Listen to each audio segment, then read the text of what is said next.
Good morning, everybody out in Rogers Land. Another beautiful day. It's going to be hot today. So watch those new tomato babies you just put in the ground, but they'll be happy. And with a little rain coming maybe the end of this week, it's going to be, you're going to have some happy gardens. So we'll cross our fingers for a little rain on Friday, which means you got to come out to Rogers on Thursday or get out on Saturday and see all the new tomatoes that we've brought. We had a great weekend last weekend. We're so happy to see so many of you. And we are refreshing. We are refreshing this week, and by Friday we should have a full spade again of all of these varieties that everybody oohed and awed over last weekend. There are a lot of varieties. We know that. That's what we're about. Tomato Mania is all about how many varieties can I fit in one space. So if you arrive and you kind of, pull your hair out and go, oh my God, what do I do? Well, that's okay. I've done my job. Sorry about that. I guess I'll have to apologize at the same time. But it makes me happy because there are so many things to choose from in the tomato world. There are just lovely, lovely things all over the tomato world to choose from. Excuse my phone. And we want you to be clear on exactly what your choices are when you get to Rogers, right? To pick out all these tomatoes. There are classes of tomatoes that are divided as to the look of the tomato, perhaps the use of a tomato, right? I think you ought to break all the rules and use everything for everything when it comes to food and cooking. However, there are some good guidelines that you can follow so that you have a really successful season. As you develop your tomato strategy, you need to think about, well, what are the kids going to eat? Maybe that's going to be cherry tomatoes. What do I want on a burger? Well, maybe that's a big slicer or an heirloom, just a huge heirloom beefsteak. No matter what, again, these classes of tomatoes will help you develop your strategy so that you're dead on successful and happy and all really full in the summer, full of good tomatoes. The classes of tomatoes. Let's start with the one that everybody knows. Here, Marissa, if you can zoom in on that one. Mm-hmm. You know what cherry tomatoes are, right? That's where I started this morning. Well, cherry tomatoes are the closest tomato to the species.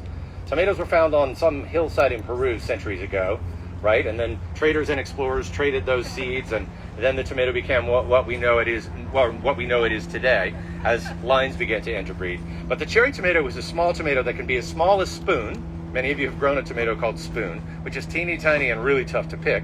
Or it can be all the way up to a size of a Sun Chocolate. Sun Chocolate is a large, chocolate-colored, you might have guessed, cherry tomato on a big plant, big producer that really makes amazing tomatoes, but it's the other side of the cherry spectrum. I'm holding Chocolate Sprinkles. It's a red tomato, a red cherry tomato, with little green specks all over it, and it's delicious. The skin tends to be a little firm, so they hang on the plant really, really well. For many of us, especially with cherries, they produce so much that we don't want them to all come in at one time. We want to leave some on the plant and pick them a little by little as we need a snack or a salad or like that.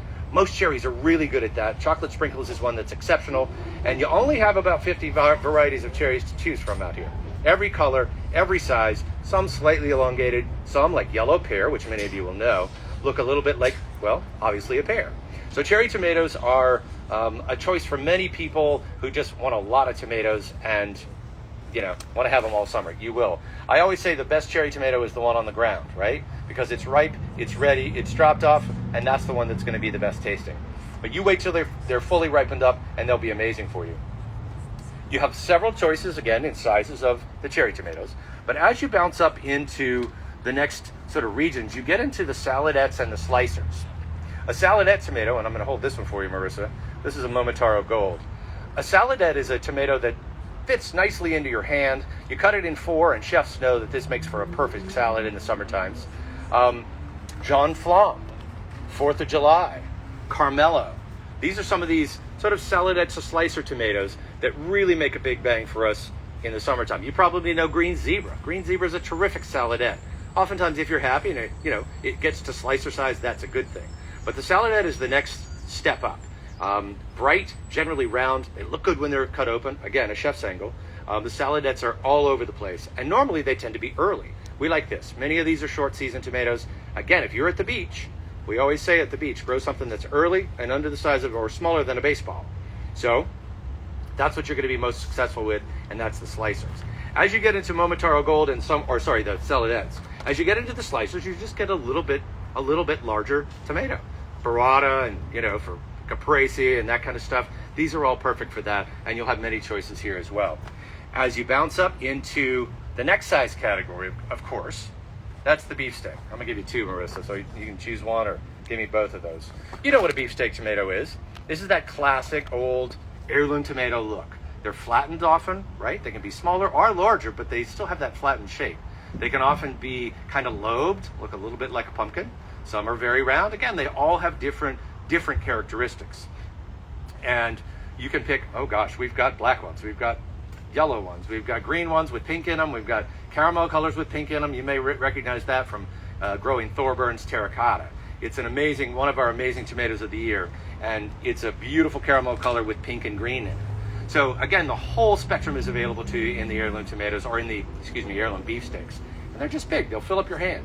These are also the last tomatoes of the season to ripen. So plan for that. You're going on vacation the whole month of August, don't plan a lot of beefsteaks. Your house sitter is going to enjoy all of them. So it's important that you strategize. That's one way you can, right?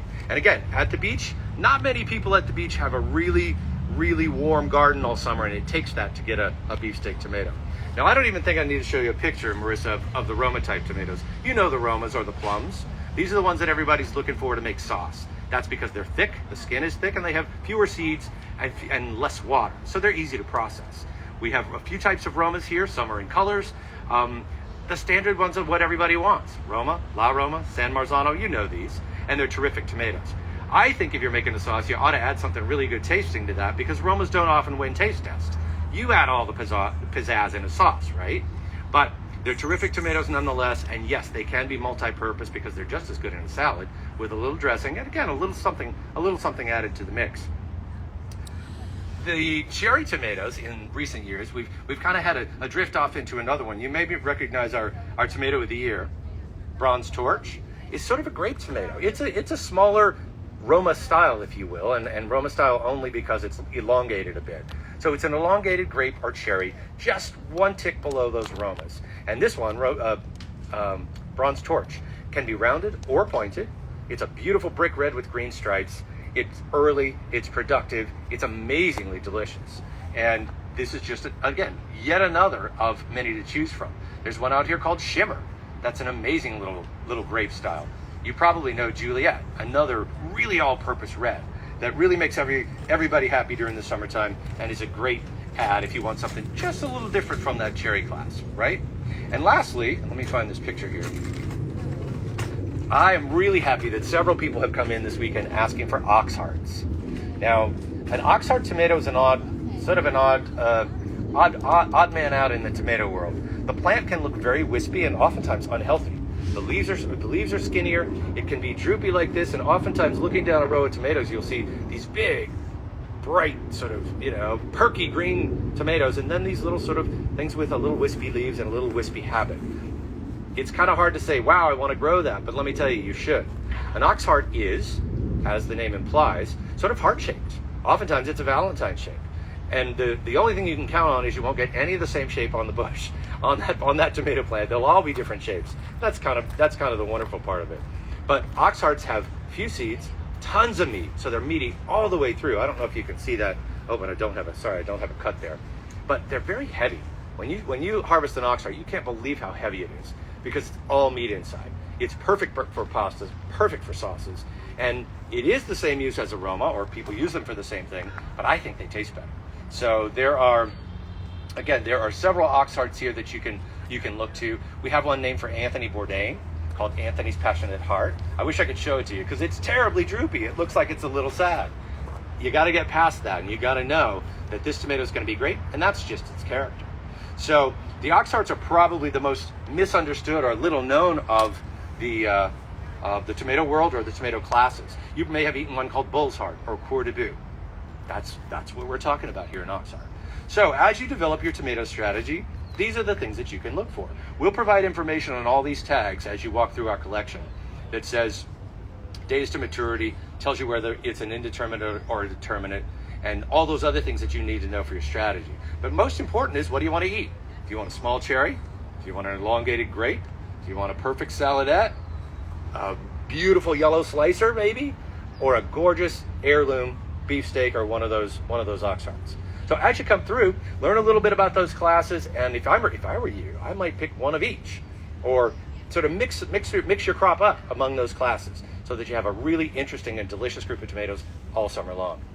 Remember to go on the website and sign up for the mailing list or for the e-blast list so that you get all the notices about what Rogers is doing. Be sure to check on the YouTube channel. There's more about tomatoes, more about all the wonderful things that Rogers knows about so well, and showcases through the garden seasons. So stick with that, stick close to Rogers as they go through the seasons, and you'll always know what's happening in the garden. Thanks for coming out to Tomato Mania. If we haven't seen you yet, we look forward to seeing you maybe after the rain or before the rain, so that we can celebrate that rain together. Thanks so much. We do have a few questions. Hey, some questions. Sure thing. Okay, so the first question is, what tips can you give for planting tomatoes in a container? Ooh, boy, that's a whole category, Marissa, you know? But here's the thing. Go on tomatomania.com, and there's a Scott's tip section. We have a tip sheet that's just for containers. I have 3 tip sheets there, and that's the easiest way for me to get you all the information. But container growers, look, it's a terrific way to grow tomatoes. Make sure your soil is rich. Make sure your pot is big enough. Put that pot in 6 to 8 hours of sun and not 14. And remember to fertilize and water just a little bit more. Pots demand a little bit more of the gardener, of the farmer, right? Than do in-ground tomatoes. But it's really easy to do, and you can be very, very successful. If I can add one more thing, I don't tend to grow huge beefsteaks in a pot. If it's me, I'm picking cherries, dwarfs, something that's a little bit smaller, either plant or fruit. That way you'll get it earlier, and you don't have to manage that pot for an entire season until a big beefsteak comes in. How's that strategy, Sam? What else you got? Are these tomatoes organic? These tomatoes are not all organic. We probably have a multitude of growers represented here now.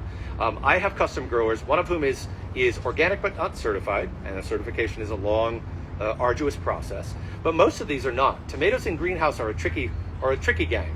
And so while they aren't given, or they aren't sprayed with pesticides in greenhouse, what normally is used in greenhouse is a fungal spray.